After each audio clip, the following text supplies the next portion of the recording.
Islamia school की online platform पर आपका स्वागत है। मैं मोहम्मद नदीम कुरैशी, रसायन विज्ञान व्याख्याता, आज एक नई वीडियो लेक्चर के साथ। प्रीवियस वीडियो जो लेक्चर रहा था, हमने एल्किल हैलाइड के रासायनिक गुणों के बारे में पढ़ा था। रासायनिक गुण में हमने रासायनिक गुण की फर्स्ट अभिक्रिया की थी, नाभिक स्नेह प्रतिस्थापन अभिक्रिया।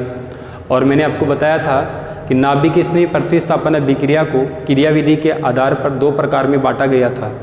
उसमें हमने पढ़ ली थी फर्स्ट अभिक्रिया यूनिमोलिकुलर न्यूक्लियोफिलिक सब्स्टिट्यूशन रिएक्शन, एक आणविक नाभिक स्नेह प्रतिस्थापन अभिक्रिया, जिसको हमने SN1 रिएक्शन के बारे में SN1 रिएक्शन कहते हैं, उसके बारे में हमने डिटेल से अध्ययन कर लिया था। उसके मैकेनिज्म का भी अध्ययन कर लिया था। और मैंने ये बताया भी था कि SN1 की क्रियाविधि थी जो आपके बोर्ड एग्ज़ाम में 2020 में आई थी। और 2020 में ही अथवा में एक और क्वेश्चन था कि SN2 अभिक्रिया की क्रियाविधि का वर्णन करो। जो हम आज का जो हमारे वीडियो लेक्चर रहेगा वो उसी के बारे में रहेगा। क्रियाविधि के आधार पर हमने SN1 और SN2 दो प्रकार में बांटा था। तो जो आज का जो वीडियो लेक्चर रहेगा वो रहेगा आपका SN2 अभिक्रिया। SN2 रिएक्शंस के बारे में पढ़ने से पहले मैं कुछ आपको इंपॉर्टेंट पॉइंट्स के बारे में बताऊंगा कि भी ये कुछ पॉइंट्स हैं, उस पॉइंट्स के आधार पर ही आप क्या करोगे, इसको डिफाइन करोगे। हमारा जो फर्स्ट SN2 रिएक्शन है, SN2 रिएक्शन का मतलब है biomolecular nucleophilic substitution reaction. Biomolecular का अर्थ है द्विआणुक नाभिक स्नेह प्रतिस्थापन अभिक्रिया। इसमें क्या हो रहा है, न्यूक्लियोफिलिक सब्स्टिट्यूशन रिएक्शन होती है। और मैंने आपको बताया कि नाभिक स्नेह प्रतिस्थापन अभिक्रिया क्या होता है कि जो नाभिक स्नेह होती है जो खुद क्या होता है, पार्शियली नेगेटिव होता है, नेगेटिव चार्ज होता है और प्रोटॉन से अफेक्शन करता है। वहाँ प्रोटॉन पर यह आक्रमण करेगा और वहाँ से अन्य नाभिक स्नेह को प्रतिस्थापित कर देगा, जिसे हम नाभिक स्नेह प्रतिस्थापन अभिक्रिया कहते हैं। द्विआणुक का यहाँ अर्थ होता है कि बेटा सुनो, उसमें एक अणुक था और इसमें द्विआणुक था। मैं साथ पहले ही बता दूं कि द्विआणुक का अर्थ यहाँ है कि इसमें जो रेट ऑफ रिएक्शन है, जो अभिक्रिया की दर है, वो एल्किल हैलाइड की सांद्रता पर भी निर्भर करेगी और साथ साथ में नाभिक स्नेह की सांद्रता पर निर्भर करती है, जिस कारण से हम इसे बोलते हैं द्विआणुक नाभिक स्नेह प्रतिस्थापन अभिक्रिया। जबकि मैंने SN1 रिएक्शन में बताया था कि जो SN1 रिएक्शन होती है वो एक आणविक नाभिक स्नेह प्रतिस्थापन अभिक्रिया होती है। वहाँ एक आणविक का मेन था कि वो अभिक्रिया, उस अभिक्रिया की जो दर है, रेट ऑफ रिएक्शन, वो केवल एल्किल हैलाइड की सांद्रता पर ही निर्भर करती हैं। लेकिन SN2 रिएक्शन में अभिक्रिया की दर है वो एल्किल हैलाइड की सांद्रता पर भी निर्भर करती है और नाभिक स्नेह की सांद्रता पर निर्भर करती है, जिसके कारण इसको क्या बोलते हैं, द्विआणविक नाभिक स्नेह प्रतिस्थापन अभिक्रिया। चलो स्टार्ट करते हैं। इस अभिक्रिया के कुछ मेन पॉइंट्स से पहले आपको देखो, जो द्विआणुक नाभिक स्नेह प्रतिस्थापन अभिक्रिया होती है बेटा, ये जो अभिक्रिया होती है आपकी एकल पद में पूर्ण होती है, सिंगल स्टेप में कंप्लीट होगी, एकल पद में पूर्ण होती है। जबकि SN1 रिएक्शन थी वो आपके दो पदों में पूर्ण हो रही थी, ये आपके एक ही पद में पूर्ण होती है। दूसरा इसका जो पॉइंट रहेगा, इस अभिक्रिया में संक्रमण अवस्था का निर्माण होता है। इस अभिक्रिया में संक्रमण अवस्था, ट्रांजिशन स्टेट का निर्माण होता है, मध्यवर्ती का निर्माण नहीं होता। मध्यवर्ती का निर्माण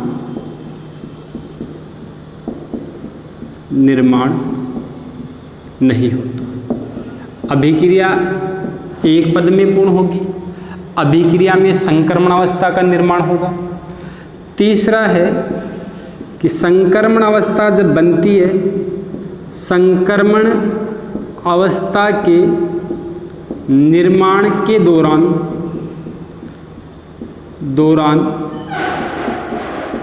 संक्रमण अवस्था के निर्माण के दौरान जो आक्रमणकारी नाभिक स्नेह है, न्यूक्लियोफाइल, आक्रमणकारी अटैकिंग न्यूक्लियोफाइल है, आक्रमणकारी नाभिक स्नेही प्रतिस्थापित, आक्रमणकारी नाभिक स्नेही हैं जो समूह, जो नाभिक स्नेही प्रतिस्थापित होने वाला, आक्रमणकारी नाभिक स्नेही प्रतिस्थापित नाभिक स्नेही के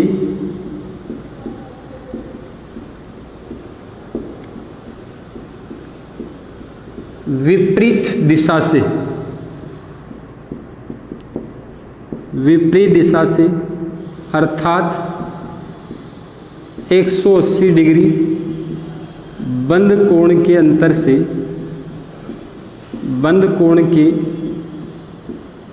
से आक्रमण करता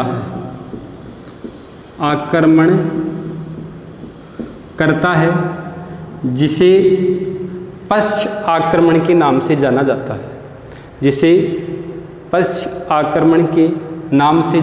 है। देखो बेटा, ये पॉइंट आपको दो समझ में आगे होंगे। फर्स्ट तो इसमें सिंगल स्टेप में होती, दूसरा है ट्रांजिशन स्टेट का निर्माण होता है। थर्ड पॉइंट मैं आपको एग्जांपल के तौर पर समझाता हूँ कि अटैकिंग न्यूक्लियोफाइल है वो प्रतिस्थापित नाभिक इसकी जो निष्कासित नाभिक स्नेही है उसके विपरीत दिशा से आक्रमण करता है, जिसे हम बोलते हैं पश्च आक्रमण। देखो बेटा, अभिक्रिया की क्रिया विधि में बताता हूँ आपको होता क्या है। आपका पहले हम एल्किल हैलाइड लेंगे। ये मैंने आपको कोई एल्किल हैलाइड ले लिया, इस एल्किल हैलाइड की क्रिया कराऊँ मैं न्यूक्लियोफाइल से। एल्किल हैलाइड की क्रिया करवाई न्यूक्लियोफाइल से। आप जानते हो क्लोरीन मोर इलेक्ट्रोनेगेटिव, इस पर क्या आएगा नेगेटिव, इस पर क्या आएगा पार्शियली पॉजिटिव। अब देखो बेटा, अब न्यूक्लियोफाइल दो केस बन सकते हैं, या तो न्यूक्लियोफाइल फ्रंट अटैक करे इस कार्बन परमाणु पर, पॉजिटिव चार्ज है, और न्यूक्लियोफाइल क्या होता है जो पॉजिटिव चार्ज से यानी पॉजिटिव चार्ज से क्या अफेक्शन दर्शाने वाला, आकर्षण दर्शाने वाला। तो ये हो सकता है कि न्यूक्लियोफाइल आपका आगे से आक्रमण करे, फ्रंट अटैक करे, या हो सकता है कि न्यूक्लियोफाइल है वो पश्च आक्रमण करे, न्यूक्लियोफाइल क्या करे बैक अटैक करे। तो देखो बेटा, इस अभिक्रिया में ढंग से सुनो बेटा, इस अभिक्रिया में न्यूक्लियोफाइल है फ्रंट अटैक नहीं कर सकता, क्योंकि इसका जो अग्र आक्रमण है वो प्रभावी नहीं होता। क्यों नहीं होता? क्योंकि न्यूक्लियोफाइल भी क्या है नेगेटिव चार्ज, और जो निष्कासित नाभिक स्नेही है, जो जानने वाला नाभिक स्नेही है, वो भी क्या है नेगेटिव चार्ज, और नेगेटिव चार्ज दोनों एक दूसरे को रिपेल करते हैं, प्रतिकर्षित करते हैं। इस कारण जो न्यूक्लियोफाइल है ये आक्रमणकारी नाभिक स्नेही, ये बेटा आक्रमणकारी नाभिक स्नेही है, ये जो आक्रमणकारी नाभिक स्नेही है इसका इस एल्किल हैलाइड पर अगर आक्रमण नहीं होता, ये इस निष्कासित न्यूक्लियोफाइल के विपरीत दिशा में अर्थात 180 डिग्री के एंगल के अंतर पर क्या करता है क्रिया करता है, जिससे क्या होगा बेटा ट्रांजिशन स्टेट का निर्माण हो रहा है। अब ट्रांजिशन स्टेट में क्या होता है बेटा, देखो ट्रांजिशन स्टेट में एल्किल हैलाइड के कार्बन परमाणु से ट्रांजिशन स्टेट का निर्माण होगा। इसमें एल्किल हैलाइड के कार्बन परमाणु से हो गया निष्कासित नाभिक स्नेही, और ये हो गया आपका आक्रमणकारी नाभिक स्नेही। इसको बोलते बेटा संक्रमण अवस्था, जो क्या है अत्यधिक अस्थायी है, अत्यधिक अस्थायी। सुनो बेटा, इसमें न्यूक्लियोफाइल का है फ्रंट अटैक नहीं होगा, इसमें बैक अटैक होगा, ट्रांजिशन स्टेट का निर्माण होगा। अब अगला पॉइंट सुनो, संक्रमण अवस्था में निष्कासित नाभिक स्नेही और आक्रमण नाभिक स्नेही इस कार्बन परमाणु से आंशिक रूप से जुड़े हुए होते हैं। अगला पॉइंट जो लिखाऊंगा वो ये है कि इस संक्रमण अवस्था में निष्कासित नाभिक स्नेही और आक्रमणकारी नाभिक स्नेही इस कार्बन परमाणु पर आंशिक रूप से जुड़े होते हैं। ये संक्रमण अवस्था है वो अत्यधिक अस्थायी है। अस्थायी क्यों है? क्योंकि कार्बन हमेशा 4 वैलेंसी शो करता है, लेकिन इस अवस्था में कार्बन 5 वैलेंसी शो कर रहा है, पंच संयोजकता है। इसके कारण ये संक्रमण अवस्था अत्यधिक स्थायी है। और संक्रमण अवस्था से आगे ये मैंने इसको बात समझा दिया है कि संक्रमण अवस्था के निर्माण के दौरान जो आक्रमणकारी नाभिक स्नेही जो प्रतिस्थापित इस निष्कासित नाभिक स्नेही की क्या करता है विपरीत दिशा से अर्थात 180 डिग्री के अंतर से आक्रमण करता है, जिसे हम बोलते हैं पश्च आक्रमण, जिसे हम बोलते हैं पश्च आक्रमण। इसको बोला जाता है बेटा पश्च आक्रमण कहा जाता है। तो ये पॉइंट आपको समझ में आ गया। अगला जो नेक्स्ट पॉइंट था कि संक्रमण अवस्था के दौरान आक्रमणकारी नाभिक स्नेही तथा पश्च नाभिक स्नेही एल्किल हैलाइड के कार्बन से आंशिक रूप से जुड़े होते हैं। संक्रमण अवस्था में ये पंचसंयोजी है, अत्यधिक स्थायी है। आगे क्या होगा, इस संक्रमण अवस्था से उत्पाद का निर्माण होगा, मतलब ये जो निष्कासित नाभिक इसलिए बाहर निकल जाएगा और अटैकिंग न्यूक्लियोफाइल वो क्या हो जाएगा, इससे जुड़ जाएगा। तो अपना प्रोडक्ट क्या बन जाएगा बेटा, CH और ये आपका न्यूक्लियोफाइल, ये जुड़ गया, ये आपका बन गया उत्पाद, और ये आपका क्या होगा, यहाँ से Cl माइनस क्या हो जाएगा आपका, बाहर निकल जाएगा।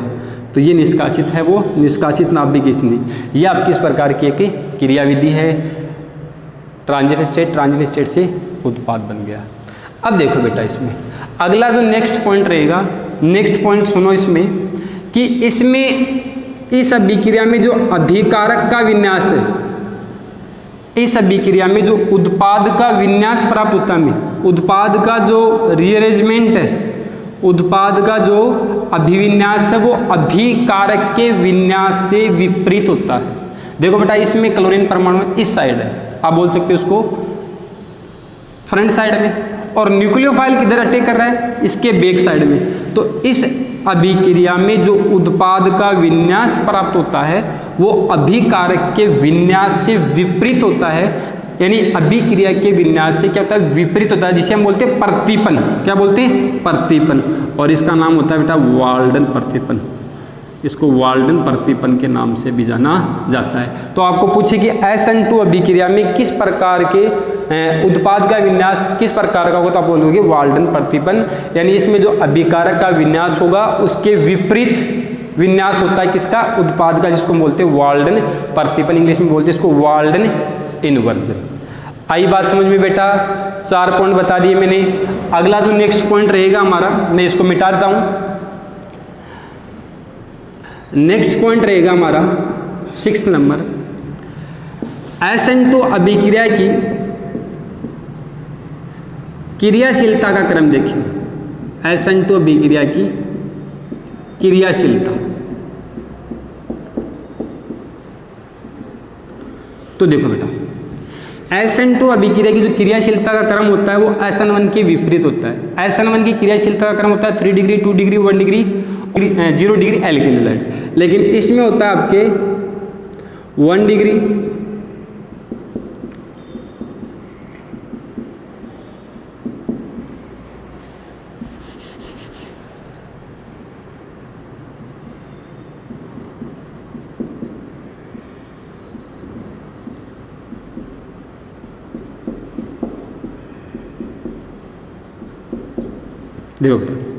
ये आपका RX 0 डिग्री बोल दो इसको, 1 डिग्री एल्किल हैलाइड, ये 2 डिग्री एल्किल हैलाइड हो जाएगा, ये 3 डिग्री। क्यों, इसमें जो हेलोजन से कार्बन परमाणु जुड़े इसके साथ डायरेक्ट एक कार्बन जुड़ा है, इसमें हेलोजन परमाणु जो कार्बन परमाणु से 2 डायरेक्ट 2 जुड़े हैं, और इसमें हेलोजन परमाणु जो कार्बन परमाणु से कितने डायरेक्ट जुड़े 3 डिग्री। तो देखो बेटा इसमें इसका पर क्रियाशीलता क्रम है, ये क्यों होता है, तो देखो इसमें कार्बन हेलोजन बंध, कार्बन हेलोजन बंध के कार्बन पर जो ये एल्किल समूह है, जो भी अपन एल्किल समूह H ले लो, R ले लो, कार्बन हेलोजन बंध पर जो यदि एल्किल समूह है, इस एल्किल समूह का बेटा त्रिविम बाधा उत्पन्न करते हैं। ये क्या करते हैं, त्रिविम बाधा उत्पन्न करते हैं। तो न्यूक्लियोफाइल है, फ्रंट अटैक तो होता नहीं है, ये बैक साइड से अटैक होता है। तो इस कार्बन परमाणु पर जितने ज़्यादा, या बोल सकते हैं कि जितने बड़े एल्किल समूह होंगे उतनी ज़्यादा आपकी त्रिविम बाधा होगी, और त्रिविम बाधा जितनी ज़्यादा होगी उतनी आपकी जो रेट ऑफ रिएक्शन है वो क्या होगी, अभिक्रिया क्रियाशीलता है वो अभिक्रिया क्रियाशीलता क्या होगी आपकी, कम होगी। दोबारा सुनो बेटा, आई थिंक ये बात आपको समझ में नहीं आएगी, दोबारा बता रहा हूँ मैं। इसमें क्या होता है कि जो न्यूक्लियोफाइल है ये फ्रंट से अटैक करता है, और कार्बन हेलोजन के कार्बन परमाणु पर जितने ज़्यादा एल्किल समूह होंगे, तो ये ज़्यादा एल्किल समूह क्या होंगे, न्यूक्लियोफाइल को आसानी से आक्रमण नहीं करने देते। जैसे 1 डिग्री एल्किल में देखें तो इसमें क्या है, केवल हाइड्रोजन हाइड्रोजन है,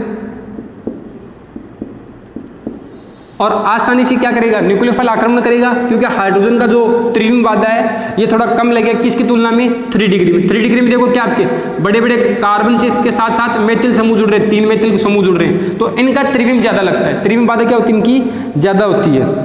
तो देखो बेटा आप याद रखो कि कार्बन हेलोजन बंध पर कार्बन परमाणु पर एल्किल समूह की संख्या बढ़ने के साथ साथ त्रिविम बाधा बढ़ती है, और त्रिविम बाधा बढ़ने से अभिक्रिया की क्रियाशीलता कम होगी।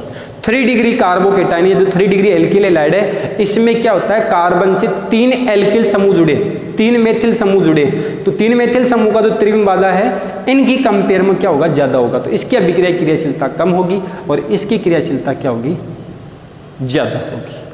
अब देखो एसन रिएक्शन में अभिक्रिया की क्रियाशीलता, यानी SN1 रिएक्शन पढ़ते हैं उसमें अपन 3 डिग्री एल्किल हैलाइड के हिसाब से क्रियाशीलता लेते हैं, और SN2 में लेते हैं 1 डिग्री एल्किल हैलाइड से ज्ञात किया जाता है। तो दोबारा धीरे धीरे सारे पॉइंट्स को एक बार वापस क्लियर कर देता हूँ कि जो हमने क्या पढ़ा SN2 रिएक्शन के बारे में। आपकी SN2 रिएक्शन बहुत ईजी रिएक्शन है, एक बार दूरा फटाफट रिवाइज कर देता हूँ। फर्स्ट पॉइंट था कि जो SN2 रिएक्शन होती है वो आपकी क्या होती है, सिंगल स्टेप में, एक पद में क्या होती है, पूर्ण होती है, सिंगल स्टेप में पूर्ण होती है। सेकंड था कि इसमें ट्रांजिशन स्टेट का निर्माण होता है, संक्रमण अवस्था का निर्माण होता है, मध्यवर्ती का निर्माण नहीं होता, मध्यवर्ती का निर्माण नहीं होता। तीसरा था कि संक्रमण अवस्था के निर्माण के दौरान, ट्रांजिशन स्टेट के निर्माण के दौरान जो आपके आक्रमणकारी नाभिक स्नेही हैं, आक्रमणकारी नाभिक स्नेही निष्कासित नाभिक स्नेही के निष्कासित नाभिक स्नेही के विपरीत दिशा से आक्रमण करते हैं, जिसे हम क्या कहते हैं, पश्च आक्रमण कहा जाता है। चौथा पॉइंट था कि ट्रांजिशन स्टेट में अटैकिंग न्यूक्लियोफाइल, आक्रमणकारी नाभिक स्नेही और निष्कासित नाभिक स्नेही, ये दोनों क्या होते हैं, निष्कासित नाभिक स्नेही कार्बन परमाणु से आंशिक रूप से जुड़े रहते हैं, कार्बन परमाणु से आंशिक रूप से जुड़े होते हैं। अगला पॉइंट क्या था बेटा,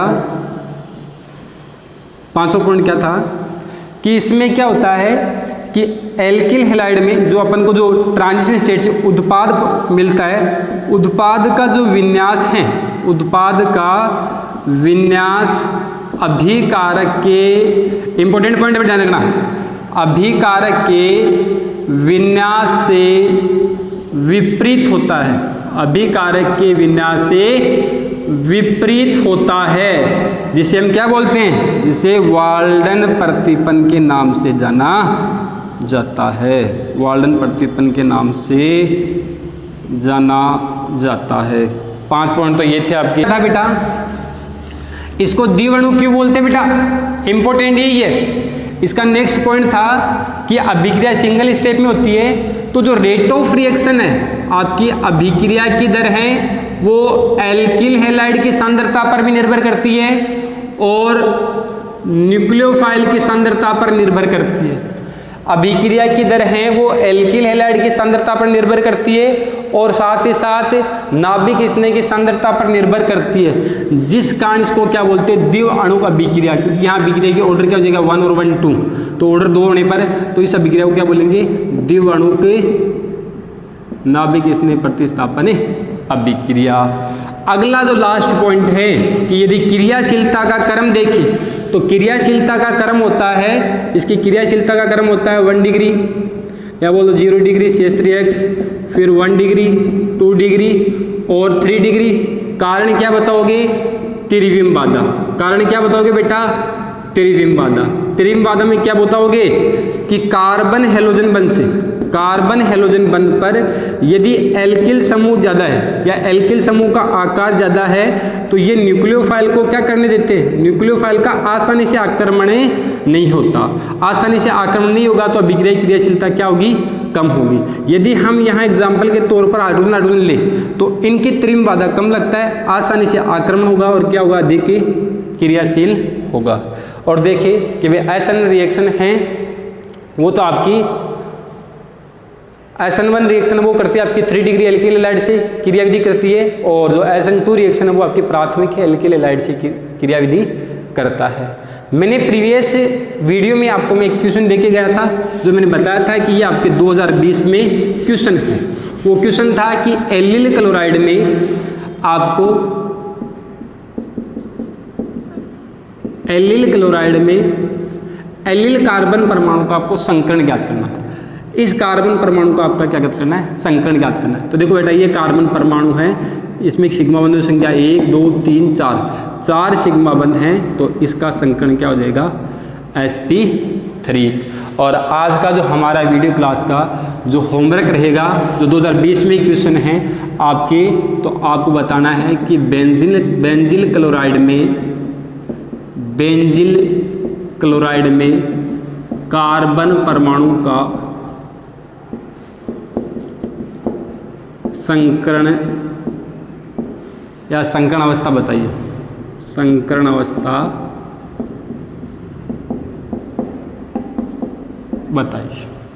ये 2020 का क्वेश्चनर, ये आपका होमवर्क है। कल की वीडियो क्लास में आपको इसका सॉल्यूशन बता दूंगा। अगर आपको मेरी क्लास अच्छी लगी तो आप कमेंट में ज़रूर बताएं बेटा, क्योंकि आपकी कमेंट से अगली क्लास बनाने का मतलब प्रोत्साहन मिलता है। उसे होता है कि नहीं, क्लास अच्छी लगी बच्चों को, बच्चे शेयर कर रहे हैं। आपकी क्लास अच्छी लगी तो लाइक करो, इसको शेयर करो, सब्सक्राइब करो चैनल को।